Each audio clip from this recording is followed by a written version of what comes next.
पाण्यामध्ये ठेवणार आहोत आणि त्यानंतर त्याला स्वच्छ धुवून आणि पुसून घेणार आहोत आणि त्याला आपल्याला छोट्या छोट्या पीसेसमध्ये कापून घ्यायचं आहे। तर ह्या पद्धतीने आपण त्याला कापून घ्यायचं आहे। तर मुरब्बा करताना एक गोष्ट लक्षात ठेवायची आहे की आपण आपले हात किंवा आपण ज्या प्लेटमध्ये हे कापून घेणार आहोत आंबा, त्या सगळ्या कोरड्या असल्या पाहिजे, कारण आपण हे वर्षभरासाठी साठवणार आहोत तर पाणी त्याला लागलं नाही पाहिजे।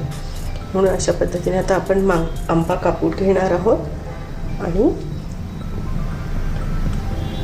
त्याचा पल्प जो येणार आहे तो मोजून आपण त्याच पद्धतीने जेवढा पल्प असेल त्याच प्रमाणात आपल्याला साखर घ्यायची आहे। तर अशा पद्धतीने आपण सगळे आंबे आता कापून घेतले आणि आता आपण हा जो पल्प आहे तो मोजून घेऊया।